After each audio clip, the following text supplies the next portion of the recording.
Good evening and welcome to this week's episode of Sunday Night Live, your favorite automotive show where we tackle the tough issues and we help you improve the customer experience at your store. Because the better the customer experience, the more people come back to you and they'll bring their friends, their coworkers, their family members, everybody they know, because you're their car guy, or in this case, their car gal, and they trust you.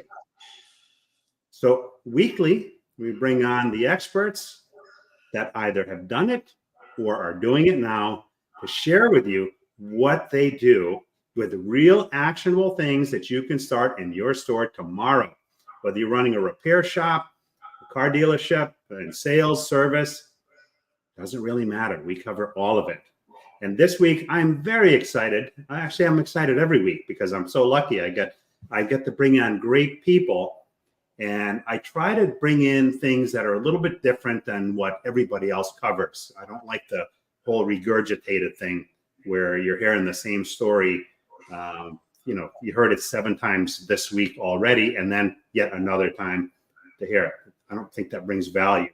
So this week I have Jami Alexander with us. And one of the really cool things, there's probably many, but one of the ones that stands out is that she and I both started our automotive careers in the aftermarket.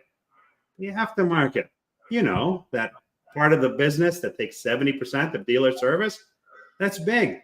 So tonight we're going to talk about some of the things that are done in the aftermarket, some of the things that Jami does and believes in, and what you can use in your store to retake some of that business. But before we kick it off and have Jami introduce herself, this video is dear to my heart because it's where my roots started in automotive. So check this out. Dear Meijer, one morning I noticed my car was pulling, so I took it to a tire store for an alignment. And after 3 separate attempts, they couldn't get it right. I went to Midas for help. Your manager, hi, I'm Paul Meijer, and his staff spent all the time necessary to identify and correct the alignment. Paul said, we don't want you to leave until you're extremely happy. Which I am. Sincerely, Anthony Nista.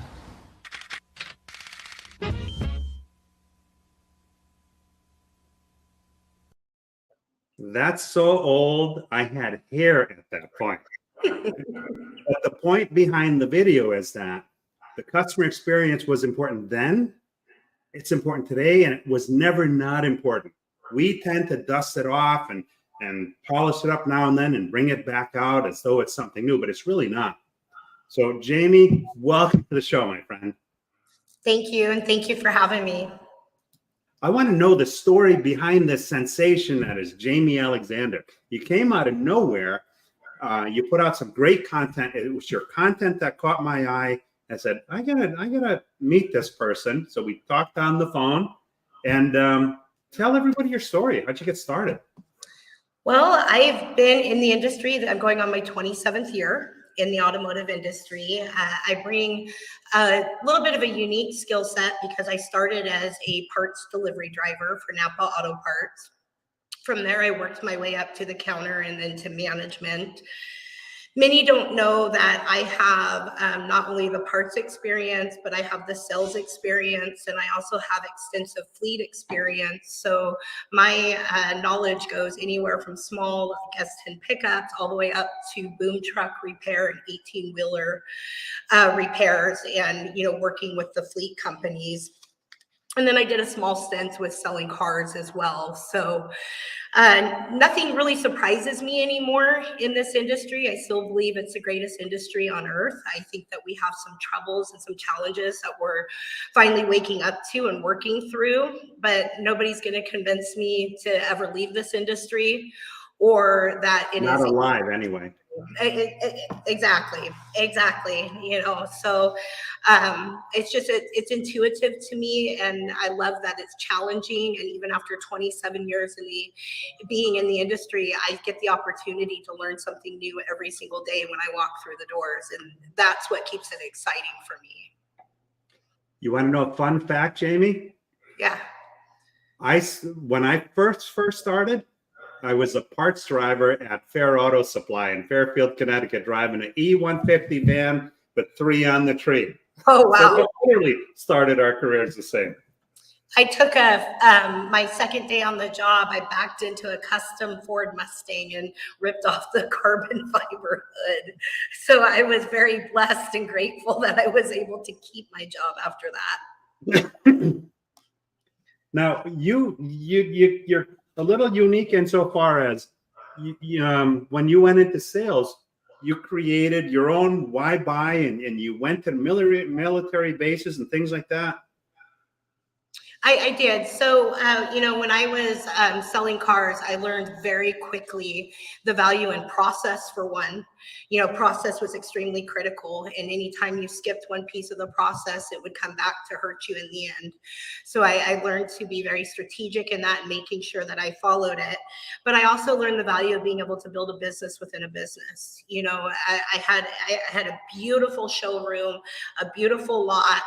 And all I had to do was show up and be able to cater to the customers and cater to the community. So I bought a golf cart and I wrapped my car with my, it was, I'm Jami, I'm number one. I sell more cars and I have more fun. I had my phone number all over it. I had a cooler in the back of my golf cart so I could get beverages while we toured the lot. My kids were mortified.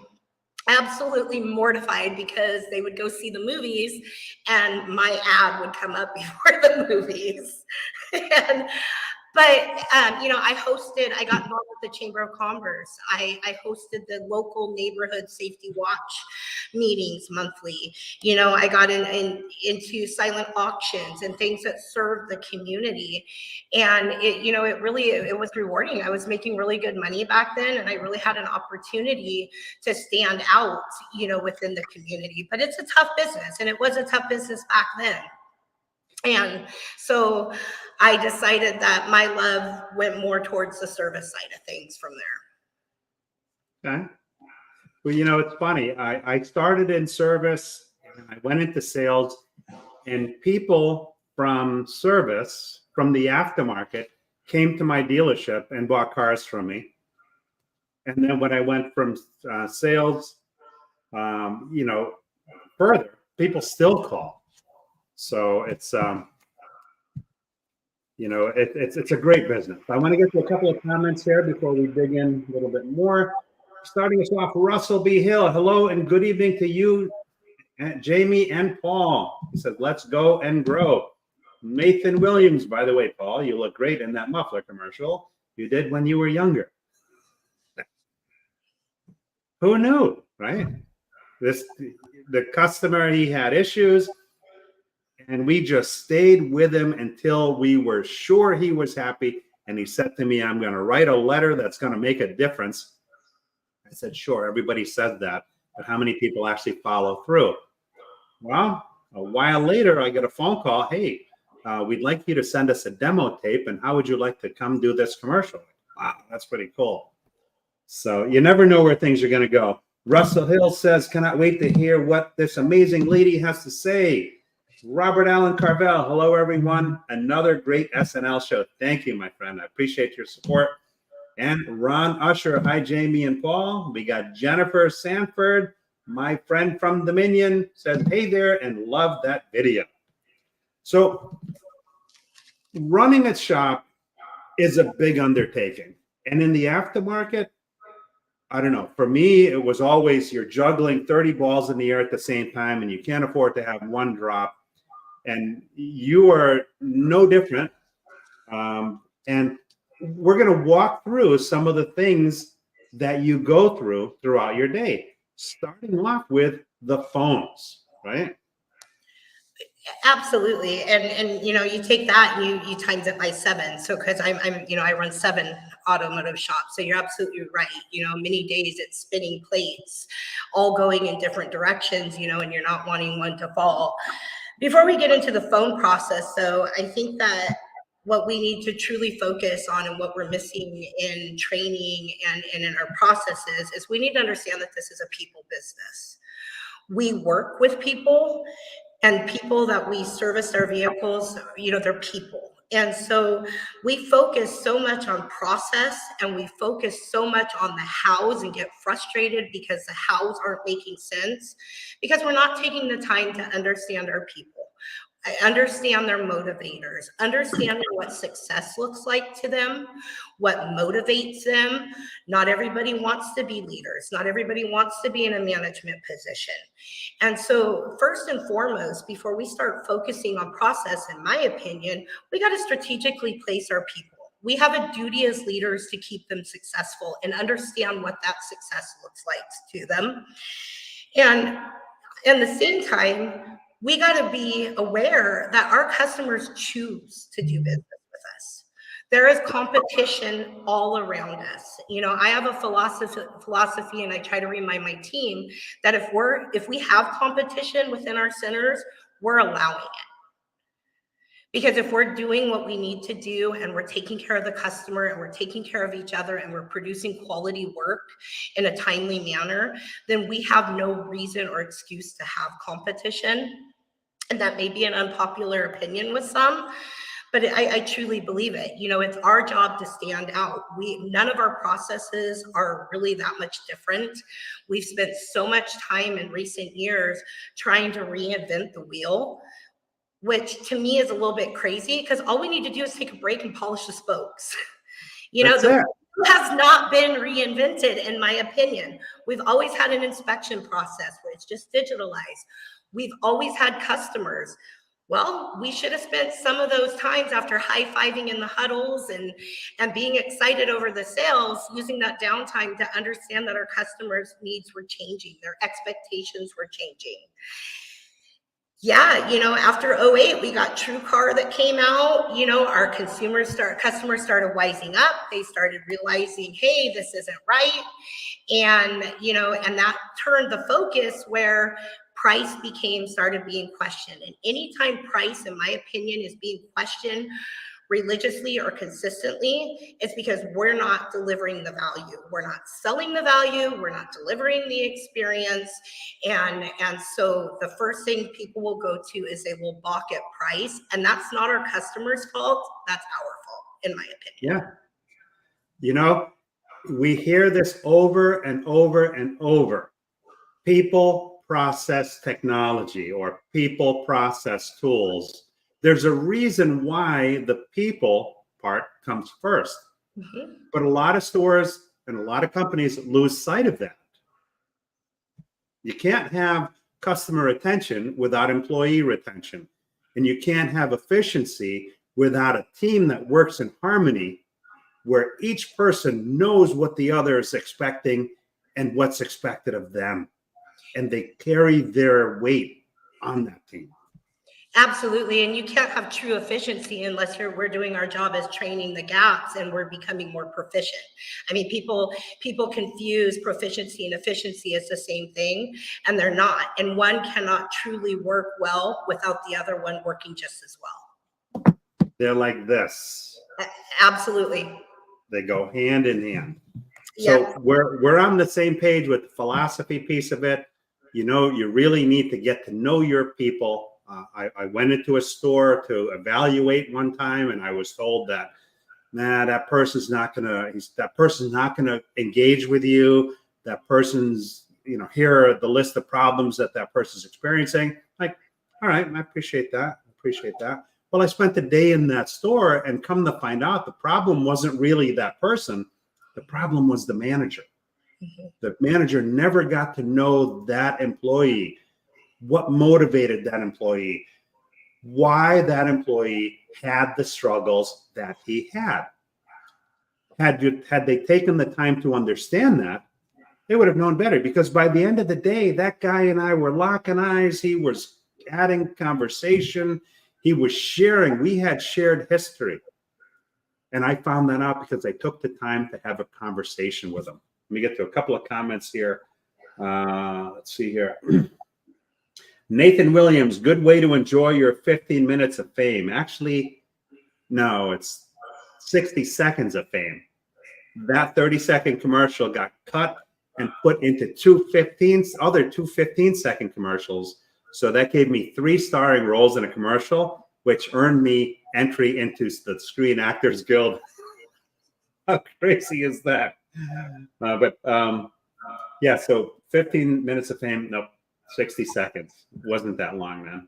Ron Usher, having an employee meeting is great. It makes you feel like part of the team. Absolutely. Yep. And Robert Allen Carvel says, I was told in the automotive business to be successful, you must live by the process. And that is true. And Joseph Clementi, hey, Paul and Jamie, great show tonight. Thank you very much. Oh, that reminds me, there is a glitch somewhere between LinkedIn and StreamYard where some of the comments don't always show up on screen. So if we don't acknowledge you, that means that your comments are not showing up on screen. Feel free to either text message me or send me a message in LinkedIn Messenger, because I don't want to miss anybody's comments. I appreciate the feedback and I appreciate the contributions. So please let me know via those venues if we don't respond to your questions. And Nathan Williams says, because only people have feelings, thoughts, opinions, and emotions, and only people breathe. Things and processes never, ever do those things. Wow, I've never heard it put that way, but he's right. I love that. I mean, we fix machines, but we're dealing with humans and we're working with humans. Absolutely right. And the process is only going to be as good as we treat our people. Now, let's get into, speaking of process, let's get into some of the things here. So you run 7 stores. So you're between the different stores physically or on phone? How does that work? Absolutely. So I don't work from an office. I work from within a store every single day of the week or 5 days a week. And the way I choose to decide which stores that I work in are, I have what's called a rule of 3 because I can't be 7 places at once. So if I'm hearing three common things that are happening that we need to have refocus or redirection on, I will address that as a team. But more importantly, when I'm seeing other pieces of the KPIs or other pieces of the processes being broken, that obviously needs to be addressed at an individual level. And I don't believe in going in and strong arming. I don't believe in going in there and saying, this is how we're going to do it. I believe for being an effective leader and why we've had 4 years of record growth is I work in the trenches with my team. I work side by side. I mean, training is only going to be as good as we make it relatable. And as leaders, that's key. Yeah, and we have to, attitude is everything. We have to have a positive environment. We have to create a positive culture, but we can't sugarcoat it either. If we're not taking the time to work in the trenches and understand the frustrations personally, feel the frustrations and acknowledge the frustrations of our team, then you can only smile so much or ignore it so much. You have to be willing to address it. You got to feel it, you got to address it, and then you got to collaborate on how to make it better, in my opinion. Right. You got to own it. Yeah. Chris Power Gomez, so good to see you too. Hey, thanks for tuning in, Chris. Appreciate it, man. So I think so, I mean, there are times that I have to work, on the business from within the business. I have an area in each store where I can do that. But I also think that you have to really balance. There's a difference between being present and present. Yeah. And it is very, I struggle with it sometimes with 7 stores, and so, something that I've made a commitment to this year is being present for the issues and being present for the training and the objections. But I also want to have the presence of my high performers. I think our high performers get overlooked too often because we rely on them because they do better. But we need to remember that they still have the same frustrations, they still have the same objections, and they still have the same challenges. They're just able to handle them better, and they get through them easier than most. And we gotta remember that they need our time too. They need our energy, and making sure that we're keeping them streamlined, and that we're also hearing and understanding their same frustrations. Oh my God. Mike Vogel's comment showed up. His comments have not been showing up before. Hi, Mike.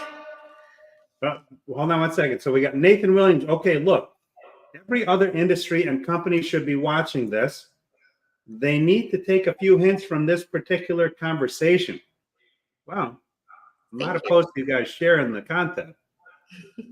Mike Vogel, Paul, can you see me now? Oh.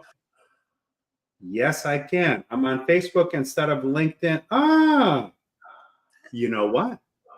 So then it's probably more of a LinkedIn issue than the StreamYard issue, because I can see you on here and I can't see you on LinkedIn. Sometimes getting to the root of the problem is eliminating some of the things that it's not. And you just did that. Thank you, Mike. So we're one step closer. So I've always, in the aftermarket, at least for me, and probably fast forward a few decades, I don't think it's changed, but maybe you can tell me, I had a unique cast of characters, right? It seemed almost like a different group of people than what I typically run into at a dealership. The issues that you face in the stores, are they similar in each of the stores, or does each store have their own set of challenges based on their area? Well, I think that's a fantastic question. So I think with running multiple centers is the most important thing is understanding that each location is their own ecosystem. And so there obviously is different customer base, there's different technician capabilities, there are different management capabilities.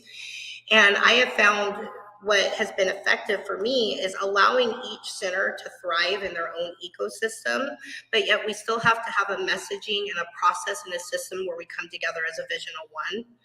And it takes each of us it takes each of our eco centers to have us come together as one.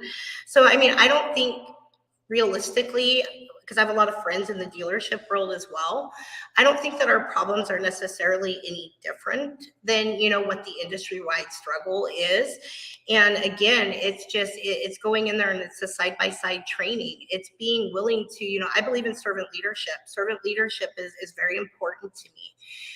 And part of servant leadership to me is accountability. We have a duty to hold each other accountable, and accountability is a two-way street. I can't ask my team to be accountable if I'm not putting myself out there to be accountable to my team. If I'm doing something counterproductive, I want to have a culture and an environment where they can talk to me openly and willingly with me. I don't want it to be, I hate the word conflict. I think conflict is already a hot button word and it gets you off on the wrong seat. It's a meeting of the minds. Let's have a meeting of the minds. Let's talk it through.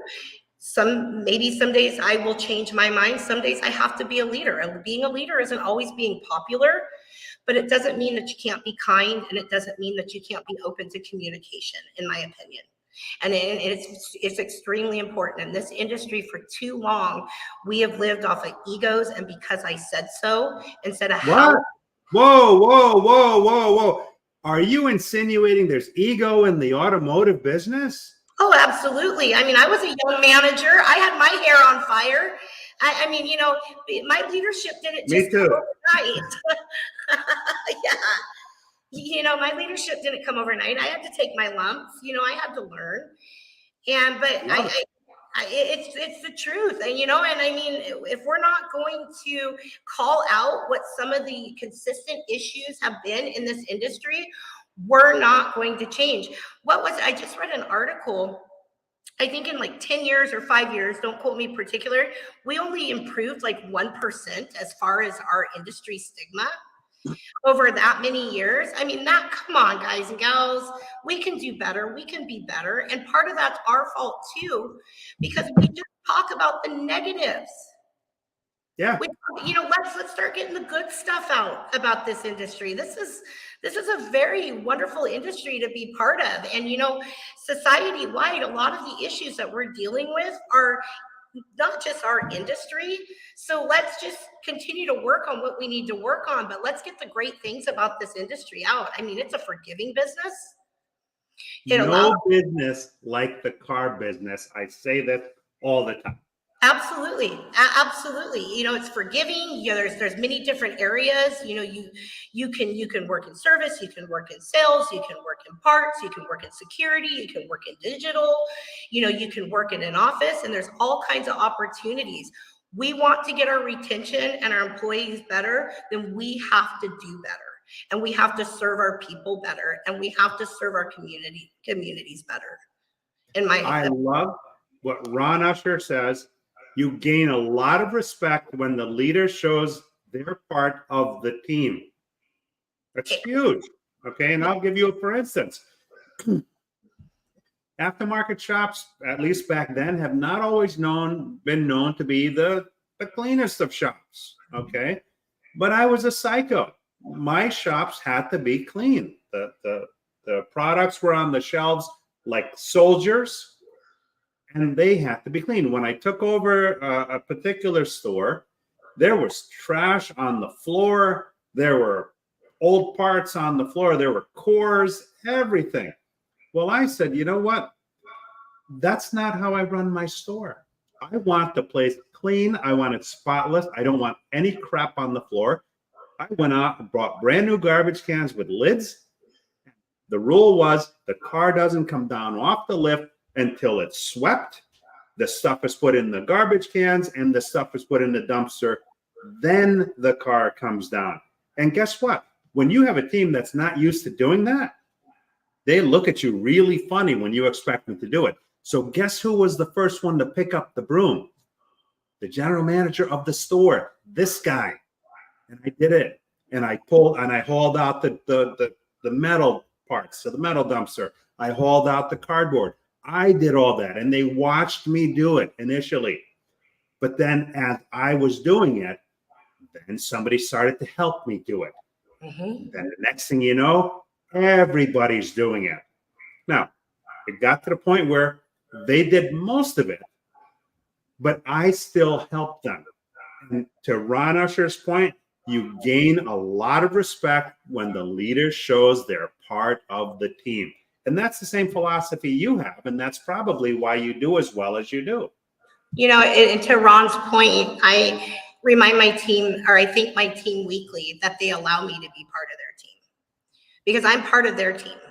They can be everything without me. If I left the equation, we may have hiccups, we may lose a little bit of experience, but the stores can still operate. If my team left me, my centers would close down. And I think that we need to get back to that.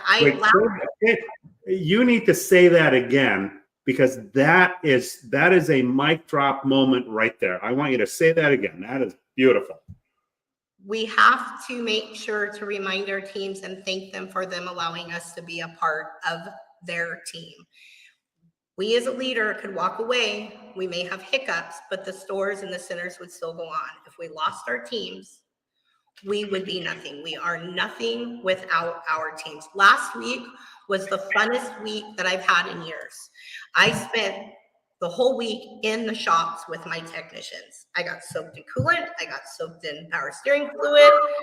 I had to help work through a oil pickup tube issue. But to your point, we were busy. We were really busy. We had a fantastic week. I was picking up scrap. I was picking up the cardboard. I was pulling the cars in and out for them. And it was a blast, and am I a master technician? No, I'm far from it. But I tell you what, we got to pay attention to those techs. It's the most thankless job in our industry. My back hurt, my feet hurt. And, it's a tough business. It's a tough business, but that's where I think we're getting the success. I am not perfect by any means. I'm still learning things. I have to apologize some weeks more than I probably should. But I think when we can lead from a place of vulnerability and a place of humanity, we will get more acceptance and understanding, as long as we're learning from it. I'm not advocating going out and being crazy and then just always asking for an apology, but we're human. And we have to be, if we can't come down to the vulnerability and the human level of our teams, then all we're doing is acting as though we're above them. Yeah, and so, I mean, at the end of the day, the other thing that I found with employees is if you find an employee bucking the process or fighting against the process, we need to step back and ask ourselves why. Because most people want to do well. Right, right. They want to do well, they want to deliver quality, they want to deliver experience. So next time an employee is fighting the process, I encourage you to step back and ask yourselves why, because I guarantee you 9 times out of 10, it's come from a place of a crying for help because they don't understand where the disconnect is coming. They don't understand why they're missing it. And so they get frustrated and they lash out instead of asking for help. And it's really eye-opening when you can approach it that way. And again, it goes back to too many times we're getting frustrated with the hows because we haven't taken our time to ask the whys. Yeah, no, 100%. Let's see, what do we have here? We have Nathan Williams. Yes, people really need to stop fighting so hard to protect their ego and supposed reputation and work harder at protecting their humanity. Man. Yes. This guy's just like, he's hitting triple plays here. This is great. Robert Allen Carvel, the automotive business is the best kept secret out there to work for and make good money. And I add to that, friends, lifetime friends. It's been a fantastic business. And Nathan says, I was at one time part of a health and safety committee. And it just goes without saying that a clean workplace is very often a safe workplace. And in a safe workplace, few injuries take place. That is very true. Yes. I actually did it just because I can't stand a dirty workspace. But there are other things that happen as a benefit of that. And Joe Clementi, focusing on vision, values, and purpose rather than just financial results lead to more engaged employees, better teamwork, long-term success, attracts talent, improves retention, increases resilience, and drives innovation. Wow. People first, process second, profits follow. Wow. That sums it up right there. That's the manual. That is the entire manual right there. And Robert Allen Carvel, AMSI/Terry Taylor is the best company to learn what a clean shop is all about. I've had the opportunity to do some training in some of his stores, so I will concur. And Ron Usher, teamwork makes the dream work. Absolutely. Yep. So yeah, no, it's a whole that people first philosophy. It leads to so many other good things happening. And you know what? Sometimes we don't even see the end things that happen because it's so all encompassing. Jeff Shearer says, and all business should be focusing on employee mental health today. Yes. And we forget as leaders that when employees have issues or personal issues, it's not going to happen on their day off. It's not going to happen on their lunch break. It's not going to happen at the opportune time. That's not how life works. And so again, when you can lead from a place of vulnerability and you can share small insights of how you get through things. Last year was one of the most personally frustrating years of my life.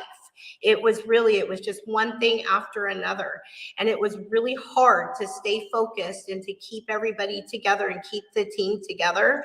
And I found that I started having better success with my mental health and better engagement from the team when I shared little bits and pieces of what I was going through. Because as leaders, we spend so much time, or we should be spending time, lending our confidence to those who need them and empowering our people for greatness and encouraging the thinking outside the box, or like you like to say, Paul, throw the box away. But we also have to be able to step back and allow our teams to carry our confidence at times. and to allow them to push forward and to get us through. And it's not only helpful to us as leaders, but it's a really good place to step back and see how far your team has come, to see how they do without you being engaged on the daily basis. And it gives you opportunities to continue to grow the people. And it gives you opportunities to see which people have really risen to the occasion, because we should always be training our replacements. Right. We should be training our teams and encouraging our teams to be better than us and to be taking our place. Now, I don't know if you guys noticed this or not, but we put down some things, some process things, right? But behind the process is the mindset of the leadership and the people.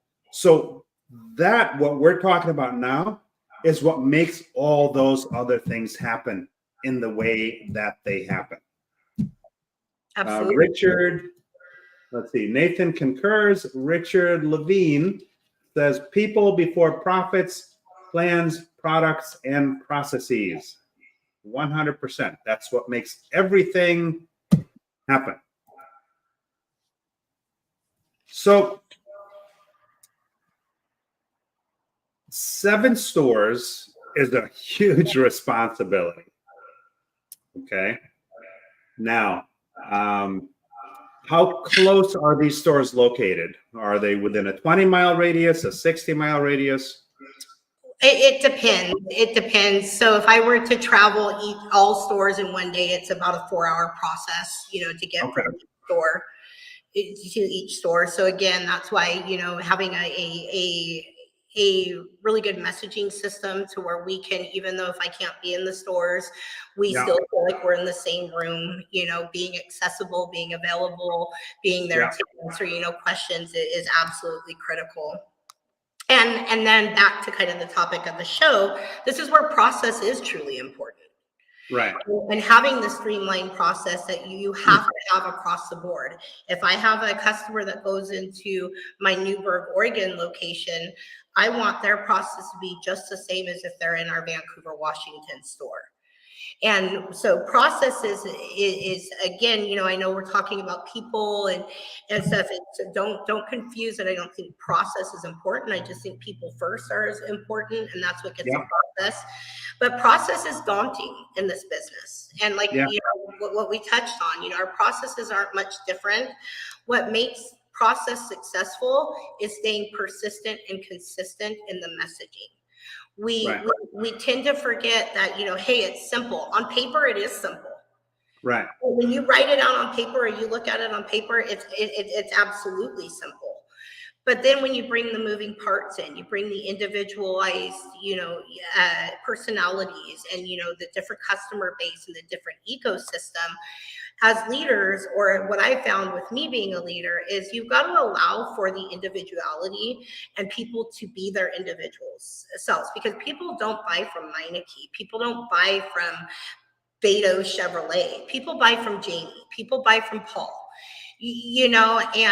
And so we have to be able to step back within that process, and we can have the expectation that it comes together at the end, but we have to allow the individualized piece of it. Otherwise, you're constraining people and you're costing yourself business and you're costing yourself employee retention, in my opinion. How many people are in a given store? So that's the crazy thing. So I've gone 4 years record straight growth, and we've not added one technician.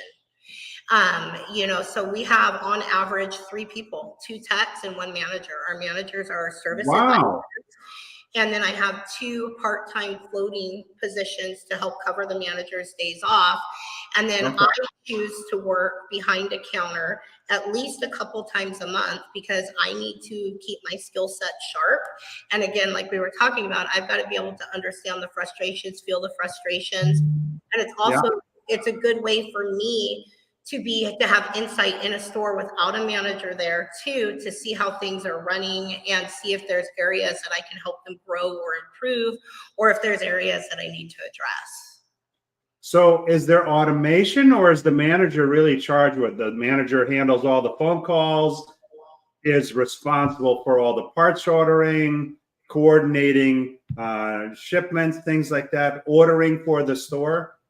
Yes, and that's a fantastic question. And to that point, with today's current labor shortages, and the issues that we've had with, hiring employees, is I believe in decluttering the tasks for my managers. If we have a focus on customer experience, then we need to allow them to focus on delivering that customer experience. So I keep their daily paperwork very, very simple. I have the 3 KPIs that I send out weekly that I feel are the most critical to the business and for them to work on. I don't bother them with all the back end stuff. For me, the most critical KPIs is I send out every Monday morning, we send out sales and car count, decrease or, increase in the sales and car count. Every Tuesday, I send out our digital inspection rate. I have an expectation, or we have an expectation, that we need to be 80% above. And I do the customer view time, the pictures per inspection, recommended items. And our digital inspection platform, what I really like about it is I can break it down to the individual within a store. So it helps me identify where I can help train. I can see if it's the manager not sending it or if it's a technician not using it. So it gives me insight where I can go in and I can help grow that area. And then the third report that I send out, which I think is one of the most important reports, is I send out our call success, our call conversion for first-time customers and repeat customers.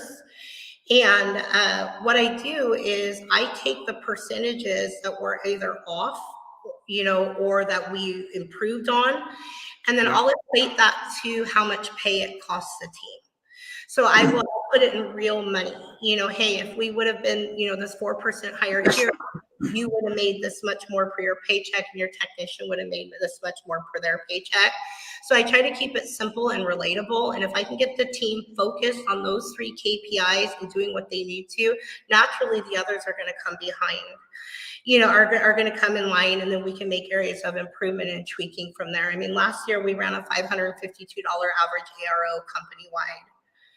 And we were positive in car count. And I think, and I didn't see the final numbers, but for my organization, we were the only one in the Pacific Northwest that was positive in car count because of that focus. Wow, that's great. Yeah, and I want to say our lowest store weighted GP, weighted parts, labor, everything was 73%. So it wasn't horrible numbers. We not only had an increase, but we made money doing it. So when we get into some of the process piece of it, that the manager handles a lot of stuff, right? Because that manager is charged with all the phones. Is there any automation in the phone, or is it?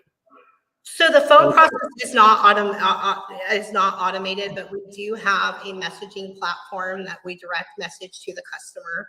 So, and we also have, capabilities of scheduling online, and then our digital inspection process, when it's used properly, communicates with the customer as well. It is a touchy subject because technology is good, but we also have to make sure we balance it with the human connection. And we have to, and this goes back to just as much as we have to understand our employees, we got to teach and train our employees to understand their customers and what's important to the customer. And most of them like the digital piece, some of them don't. And so being able to cater to that, I think, is imperative, and being able to train that. When ran efficiently and ran right, the managers are not truly overtasked with the phone calls. And because, like I said, I declutter a lot of the other stuff that they don't need to do. We have a strong inventory management process in place. I'm also a believer, as my job as being their general manager, that when we bring in vendors and we have vendors that help us, that I need to make sure that I'm holding those vendors to accountable, setting expectations on the delivery times, how we want the delivery times, our cost of goods, returns of parts. And I actually have weekly meetings with our 3 main vendors, and I have them bring to me what their delivery times were. And if I'm seeing disconnects or issues, I hold the vendors accountable. Look, you're costing this in the bay. What can we do to work together? Because I do believe in partnerships, but first and foremost, my commitment is to my team, keeping my team successful. And, so I have a duty to make sure that I'm holding people, responsible to that, to keeping them successful as well. We've got Michael Dean Offmuth. Hello from Arizona. Michael's probably one of the hardest working people I know. That guy spends more time in stores than just about anybody I know. Love it. Nathan Williams, like Sandra Bullock, as Leanne Toy, I don't know if I pronounced that correctly, said to the coach in The Blind Side, "You should get to know your players, coach." Yeah, man, this guy's on fire tonight. Ron Usher, and still don't forget the customer, because without them and employees, we have nothing. Absolutely. I completely agree with that. And Jeff Scher says that service-only stores managers have to wear many more hats. And that was my point before.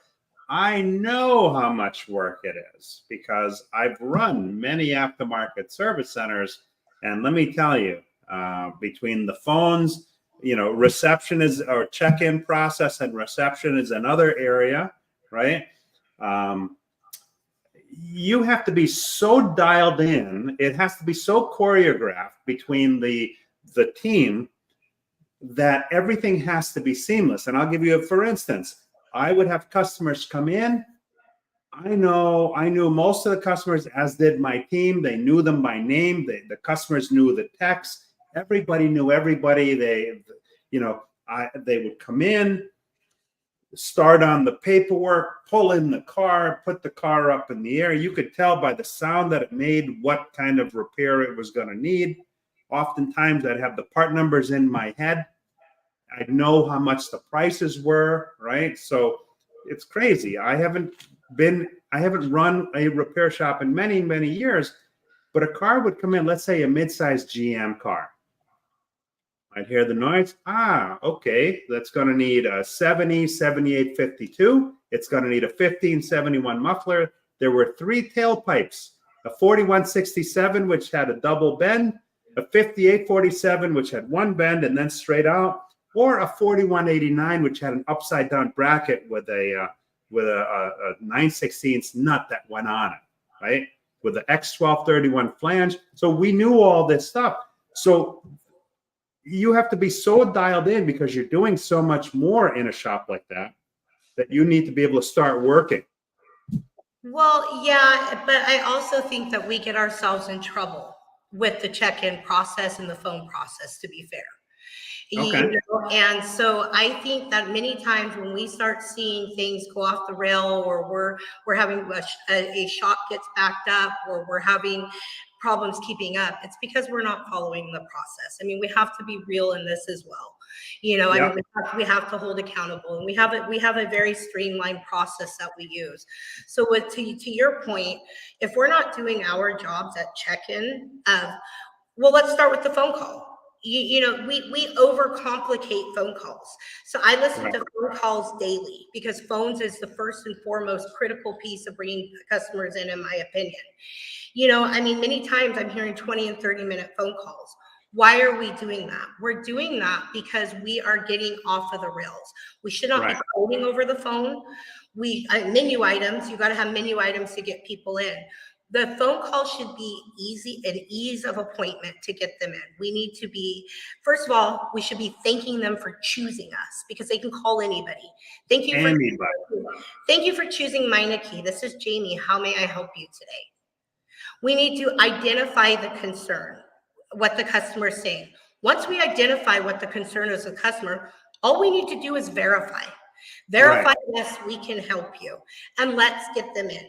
We get ahead of ourselves and we overcomplicate things by trying to diagnose over the phone, price quote over the phone, or make promises over the phone without having a customer in front of us or a broken vehicle to look at. And so, I want to be fair, in this process as well. And then, so when the customer comes in, we're not doing our jobs. We're not explaining the expectations. We are customer service focused. We are customer service driven. We want to take care of the customer, and we want to make sure we have very little opportunities of having to say no. I train my team Absolutely, we can help. This is how we do it. But if a customer comes in with a repair that we know is going to take 18 hours to do, but we're going to tell that customer that, oh, we'll get it done in 10, then we own that. We own, and that's where our technicians get frustrated, and that's where things start falling off the rail. We have to be confident enough in what we're doing and what we're speaking to be able to set the expectations up at front, to explain what our process is, how our process works, that our goal is to get you out by the end of the day. And then that way, if the customer comes back and it's a break job and they're like, I got to be to work by 1, okay, we can accommodate that. So when that walk-in customer comes in behind them that we weren't expecting, that meets the unexpected break job, that we can accommodate to that as well.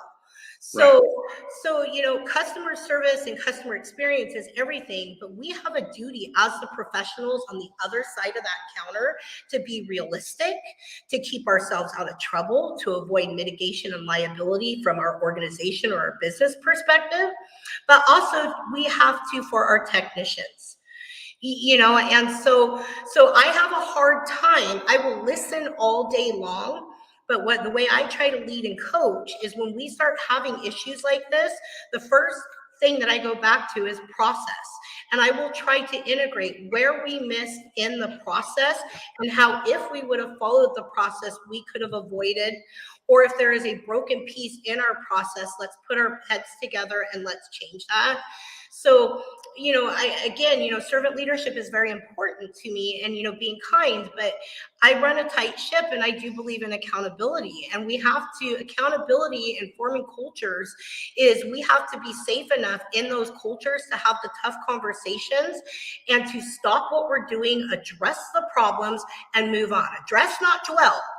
Address the problems and move on, because otherwise we're just spinning wheels or spinning plates, to your message. So again, we as leaders create so much of our own headaches because we will not stand beside our teams. We will not work in the trenches, and a lot of us are still saying, I want you to do as I say, but please turn your head as I do. And we cannot do that. We have to lead every day. by example. That happens every day. Sadly, that happens every day. And, that doesn't really help anybody. No, I wrote $1.5 million in service myself last year. And, and some people may disagree that that's not the best thing. And I will agree that it wasn't. Last year was a tough year. But you know what? When you as a leader can take away the excuses, and you can have an opportunity to follow the process and work the process as designed, it takes away the excuses, and you start to see who wants to step up with you and who you can help bring up with you. Yeah. Let me get to a couple of comments. Nathan Williams, by the way, in reference to your earlier point about a cast of characters, as a writer and aspiring screenwriter / filmmaker myself, the term cast of characters is a familiar one to me personally. Literally, I love it. Wayne Bridges, process, communication, empathy, the E word, and process. Absolutely. Ron Usher, always tell the truth. You can't defeat that.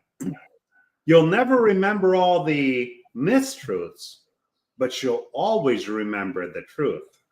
Yep. And Jeff Dare says, amen, Jami. Yeah, no, it's, and then, you've got a lot of responsibilities, and, the fix it right the first time thing is big, right? So we're getting into quality control here. That's another issue unto itself. Absolutely, and having a streamlined quality control process is critical. And many times, again, to our technicians, when we're not doing our jobs up at the service counters and we're promising unrealistic times and expectations, it's a snowball effect into the shops where the technicians, because technicians want to do well too. I've been interviewing technicians all over the country. They're customer service orientated. They want to do well. They want to deliver quality. But what are they supposed to do if we're putting unrealistic expectations up front? We have to allow them to diagnose. We have to allow them to tell us what it needs. They're the doctors, we're the pharmacists. We've got to have resilient supply chains and resilient, parts vendors to get the parts to them. And then we have to have the opportunity for the follow-up visit, making sure that they have the time to test drive it, go over it, deliver quality the first time. That's very, very, very important, because there's nothing worse than bringing your car into the shop or having your car go into the shop and then having the issue not addressed. Because I don't know about some of the people out there, but I don't have time. I just don't have the time to go back in for stuff. Well, yeah, and not only that, we need to listen to our technicians. The beauty of the aftermarket side is we're not held to the dealerships. So we work on all different makes and models. And in the 27 years, I've even learned what models inherently have problems, where we can get ourselves in trouble. And so the beauty within that is we can make decisions of, hey, if it's the Chevy Sonic, that has the overpressurized water pump that takes out every seal and gasket with it, I've trained my teams. We got to start presenting it as a whole coolant repair with the new valve cover gasket, spark plugs. Yes. And stuff like that to keep us out of trouble. I said, because it always starts at the plastic thermostat housing, and then you're chasing you're chasing coolant leak after we have an upset customer. So it's either we need to do our job up front and we need to present it the way that it needs to be presented to the customer, and why if we don't do it this way instead, or if a technician comes up to them and says, hey, we can do this, but we shouldn't do this.